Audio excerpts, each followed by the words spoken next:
qazi, norin, shashlik, olivyelarni yeb, ustidan gazli ichimlik ichib, oshqozoningiz og'rib turibdimi?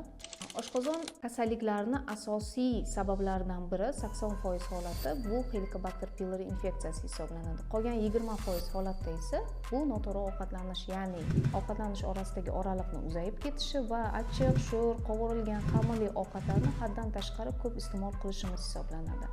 Bundan keyin stress faktori, ya'ni bemor ko'p asabiylashib yurishi ham oshqozon kasalliklarini qo'zishiga sabab bo'ladi va aspirin tarkibli preparatlar, ya'ni kardiomagnil, trombopol, trombaz yoki og'riq qoldiruvchi preparatlarni ko'p iste'mol qilishimizni o'zi ham oshqozon kasalliklariga sababchi hisoblanadi. Hazm qilish tizimi kasalliklari butun boshli organizmimizni boshqarib turadi.